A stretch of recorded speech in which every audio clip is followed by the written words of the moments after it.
World War I, the Great War, once called the War to End All Wars. It stands as one of the most notorious conflicts in world history. It saw the deployment of weapons unseen up to that point, or at least undeployed in such numbers. Automatic weapons, landmines, flamethrowers, poison gas, tanks, heavy artillery.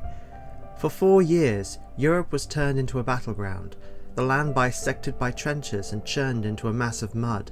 Casualties, including post-war deaths from disease and health complications, are estimated at around 40 million.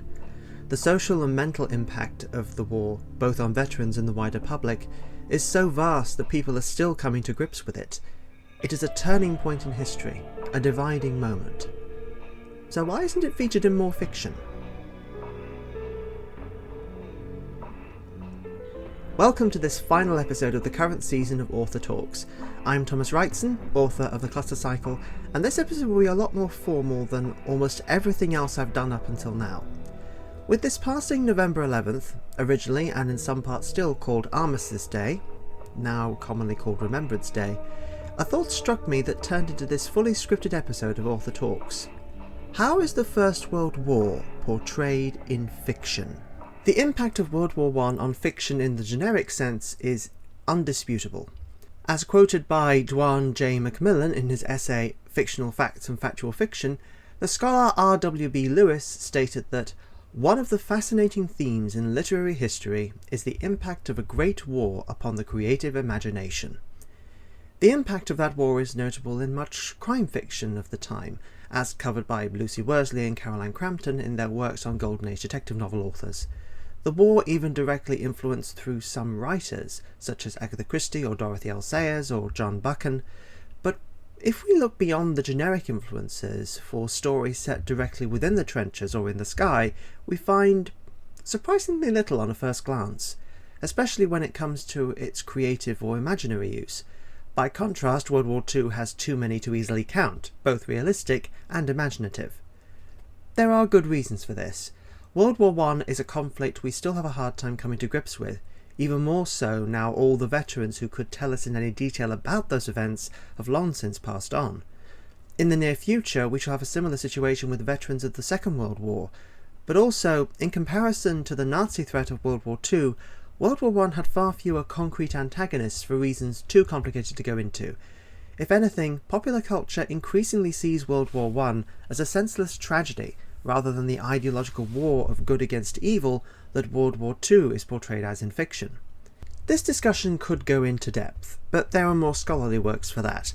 Instead, from the perspective of an author with an amateur interest in that period of history, I shall look at 8 fictional stories, 4 derived from real life, 4 speculative, to see how World War I has been portrayed and used. Also, please note that by speculative, I mean that they incorporate elements of fantasy, sci-fi, or the unexplainable. Most of the real-life stories I refer to here are fictionalized accounts set within World War I, but don't use overt speculative elements like, I don't know, zombies or something. Let's begin with a spicy one.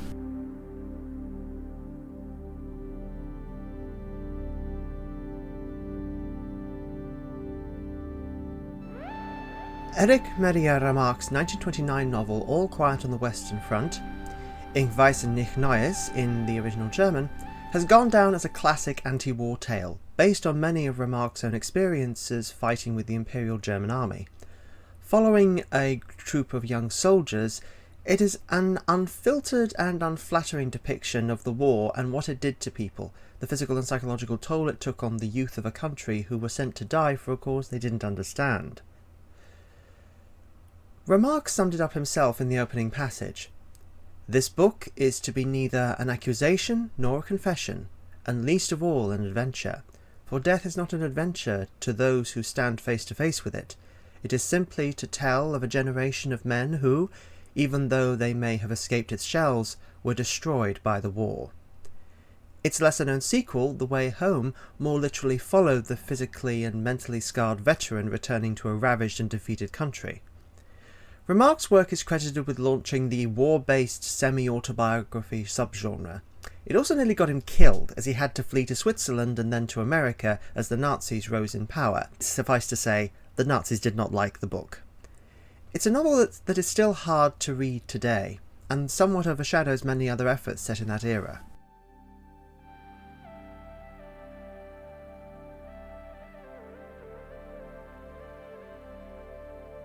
The next work I wish to discuss is Aces High, a 1976 war film that I saw by accident on television back in 2014 and cannot get out of my head. It is a film following a group of pilots belonging to Britain's Royal Flying Corps in 1916, performing sorties and aerial flights. The story is principally told through the eyes of a new recruit who idealises the current commander, only to find things aren't as rosy as he was assuming on the ground. In this movie, we see a portrayal of the war that is somewhat less sobering and brutal than Remarque's novel, but still not very happy or patriotic. The young and hopeful recruit is ultimately doomed, his commander is an alcoholic, scared to go home because of how the war has changed him, and one of the unit has a complete mental breakdown. It is partly based on the 1929 play Journey's End, which was a similarly unglamorous look at wartime pressures on the average soldier. Given the time in which it was made, and the tone it was setting, there is very little in the way of blood and guts, but instead it uses a character-driven narrative to examine the psychological toll of the war in sometimes unpleasant detail, although it still skips over some of the grimmer details. The symbolism is more on the hopeless loss of youth and innocence than anything else. As director Jack Gold said in an interview, "We could show not only chivalry and bravery, but also the fear." And that puts some of the film's tone into perspective, as it feels a little standard. A bit safe for such a brutal time.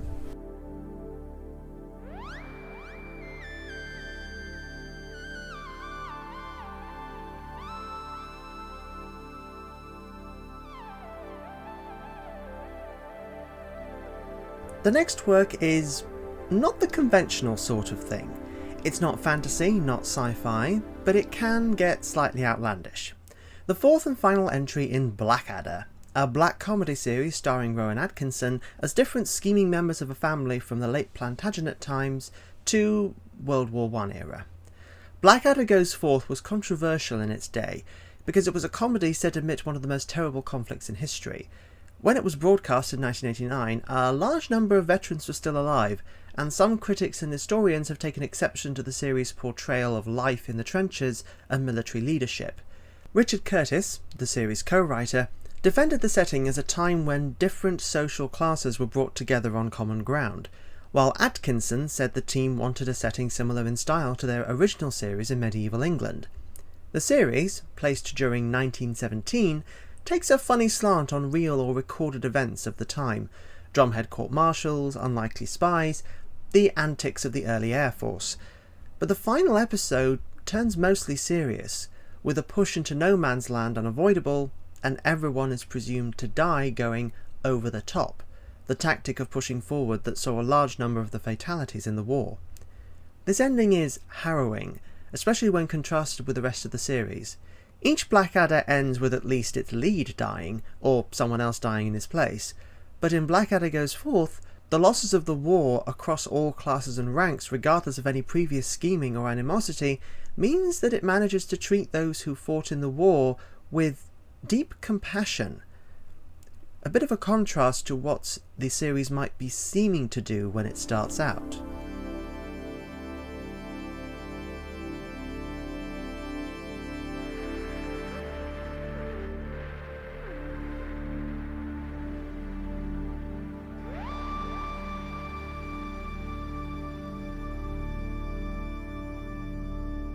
The final realistic work I've chosen is extremely recent, a 2024 survival horror video game that, well, it doesn't pull punches any more than Remarque did. In fact, it is just as brutal as the novel, only now you live out one soldier's struggles through their digital avatar.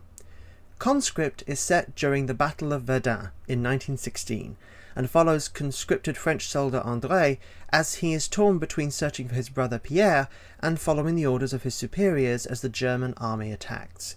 Depending on your actions, you unlock different endings, and without spoiling anything, none of them are what you could call happy.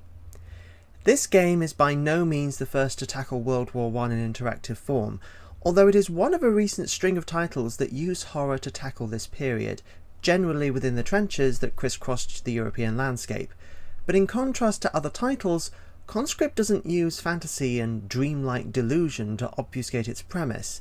It is set firmly within the grim and grimy realities of Verdun, where a total of over 700,000 people were killed over nearly 10 months. It stands as possibly the bloodiest battle of the war and one of the costliest battles in human history. This game does not flinch away from that reality. In fact, it leverages it in its portrayal of wartime conditions, PTSD, and the very real dilemma that were faced by soldiers who had to obey their commander at risk of death. How do you balance loyalty to a command that is merciless in its treatment of presumed deserters with the basic need to protect your family? How many people in the war had to face that same dilemma?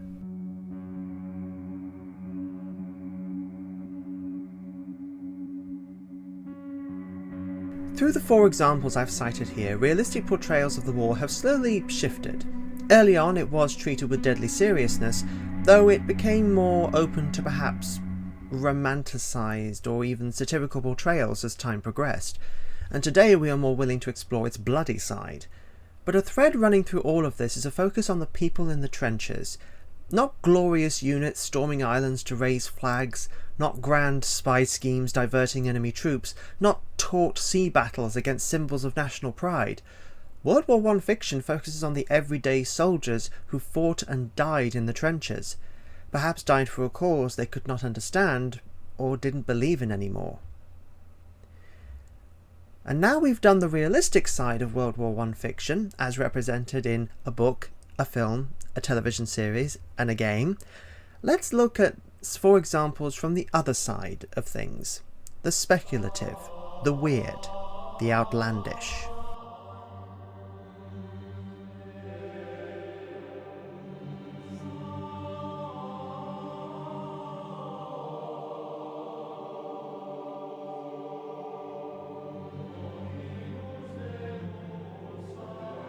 First, a story that was actually published during the war. The Bowman was written by Arthur Machen, an author many may not know outside of his seminal horror novel The Great God Pan. The Bowman was published in September 1914, a month after the first major engagement of the British with German forces at the Battle of Mons. The story tells of a soldier who prays to St. George, and his unit is saved from a German unit by the appearance of Phantom Bowman from Agincourt. This story will be little more than a footnote, except that the newspaper which ran the article didn't say it was fiction. And while you might imagine that ghosts appearing and helping the British wouldn't be treated seriously, its style and some enthusiastic reception in parts of the country meant that it was treated by some as a factual event. As Machen said of the aftermath, "The snowball of rumour that was then set rolling has been rolling ever since and growing bigger and bigger, till it is now swollen to a monstrous size." It was one of the stories that fed into the tales of the Angels of Mons, divine intervention that helped some of the British escape a devastating massacre. I think you can see the beginning of a trend of the supernatural interfering with the course of war here. But while this example is positive, the next one definitely isn't.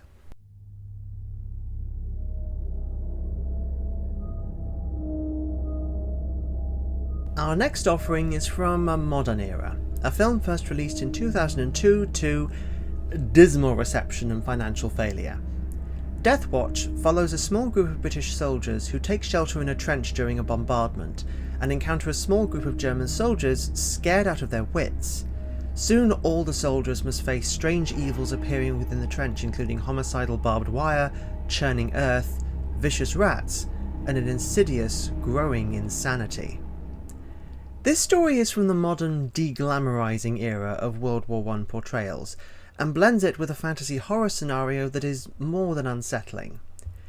You may have seen the horrors lurking in the trenches trope appearing in recent video games.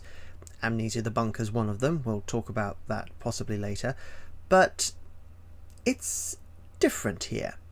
While it is never explicitly stated in the film, it is heavily implied that rather than a specific entity being responsible for what is happening in the trench, it is the earth itself that is tainted. all the violence and death and horror have literally possessed the earth. It's a spooky take on this grim setting. This film isn't the best, but I found it enjoyable, partly because the casting was on point, dreadful actors playing dreadful characters, and if you know who's playing who, you'll get what I mean. And while it's certainly not free of blood and gore, it relies more in the long run on slow building dread, like the constant monotonous pounding of mortar shells, never knowing when the dugout you're in is going to be hit and collapse in on your head.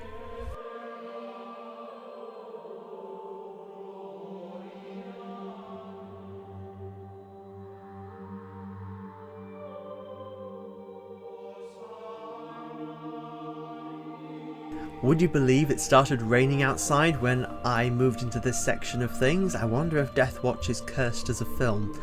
Oh well, enjoy occasional background rattling of rain on windows. Somewhat thematically appropriate. The next is where we pull away from the actual land in which the war was set, in a Doctor Who serial that was controversial for its time. The War Games, broadcast in 1969 and the longest continuous serial to remain intact, was the end of Patrick Troughton's tenure as the titular time-travelling alien. So many T's. The first 3 episodes or so take place seemingly within the trenches of France, where an alien in human form is manipulating events.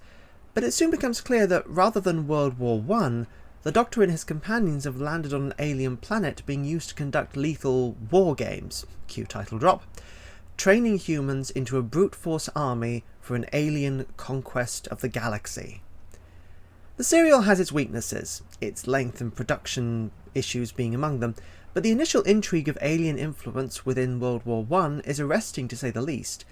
It also returns to the World War I setting repeatedly throughout the serial, and characters we met within it are key players in later events. The story obviously doesn't show the uglier sides of the war. There were censorship and budget reasons for that, most likely. But it highlights its brutality and indicates that this is one of the reasons humans were chosen as the proposed cannon fodder. Humans are portrayed as a violent yet vulnerable species, with World War I being almost a crystallization of that. A pointless war, fought in mud, with the absolute authority of superiors undermining free thought. It's worth a watch, if you're willing to put up with 10 or so episodes of old-fashioned Doctor Who. Which I am, but I don't know how many people have the attention span for that these days.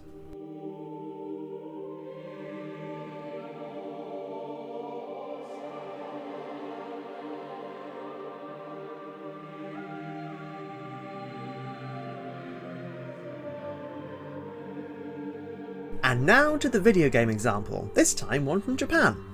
Shadow Heart's Covenant released in 2004 and is a JRPG set during the years 1915 to 1916 in an alternate reality that blends real-life historical figures with Lovecraftian horror and somewhat wacky hijinks. Also potentially insulting hijinks depending on what your tolerance is for some of the stuff and humour that happens in it. The storyline follows German Lieutenant Karen Koenig and recurring protagonist Yuri Hyuga as they fight a secret society who is manipulating the war for their own ends. The story is completely bonkers at times, and changes antagonists so often that it can be a bit pointless trying to work out who's going to be the bad guy at the beginning of things. In contrast to pretty much every other example I've picked out for this episode, this story seems to barely touch upon the war. There are some mentioned events and happenings. Russia joined the war with disastrous results for its imperial family, who in real history was soon deposed and eventually executed. The unpopularity of the Tsar resultant from this, it wasn't the only reason, but it was a big reason, plays into the story and the society's schemes.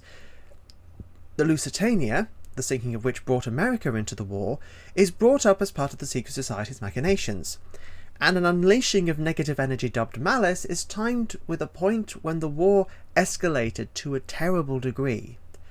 But with all that, it treats the setting more as a backdrop for fun times and conflict than anything serious.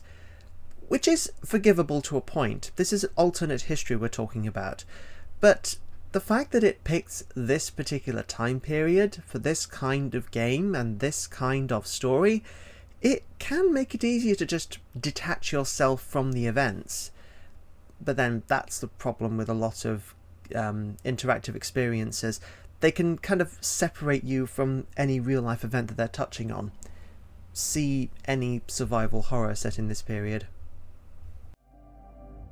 Drawing upon all these examples, it's surprisingly easy to trace a development of how the setting has been treated. In real life, the glorification of conflict that happened with World War II never really took place, with the main narrative being its physical, psychological and social damage. In speculative fiction, it's played a strange dual role of the real theatre of war with all its evils, and a backdrop for fun stories. Sometimes both, but not always. World War I will never truly die. It shaped history in both negative and subjectively positive ways. Its impact on our fiction is inescapable, and its imagery appears again and again in portrayals of war. The samples I've selected explicitly feature or reference it, but if you've ever seen any kind of fantastical or futuristic war that features trenches, artillery, secret and unethical weapons, a nation's youth dying en masse, a focus on the individual being attacked over the grand schemes of politicians, you've taken part in a memory of World War I. It is our fictional tribute, just as many still wear Flanders poppy-shaped badges on Armistice Day to commemorate those who died in battle theatres across the world. We can never truly escape it, and I hope that, after this, you may be a little more savvy in how fiction has shaped our perception of it, and continues to recreate it for new and younger eyes.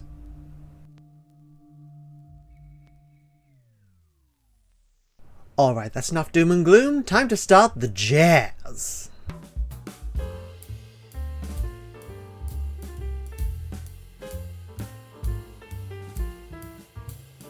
And we've reached the unscripted part. Thank you so much for listening if you've reached this far. I hope this episode wasn't too depressing or too slapdash or too anything. I wanted to go into more detail, but I felt it wasn't appropriate considering the amount of scholarship that already exists that is far beyond anything I could contribute. I hope and pray that we will never ever have to live through a conflict like that again, even with how the world is turning itself inside out at the moment and showing its ugliness all over again. Well, humans are, the world isn't so much. Anyway, my plans are I'm going to be postponing this series until next year, and hopefully when I come back next year I will have a more structured approach. Over the next year or two I'm going to be doing things like focusing on my studies, carrying on with my writing and publishing the Cluster Cycle. First two books available now in all good bookstore areas, bookstore shop fronts, whatever. And if you want to find me, contact me, enjoy stuff, I've got my socials, which will be linked in the description below. My website will also be linked. I semi-regularly publish posts there. They can be short stories, they can be opinion pieces. Basically, I am reachable and enjoyable outside of the novels that have been published. Hopefully the next entry in my Cluster Cycle will be published next year, sometime. I don't have a solid time frame for that. I also don't have a solid time frame for any paperback edition of the latest one, Lost Station Cersei, but Lost Station Cersei and Starborn Vendetta are readily available in ebook and hardback. Starborn Vendetta is also available in paperback right now. So, ladies and gentlemen, everyone in between, for those of you who have done so, thank you for listening to this series, and see you next year!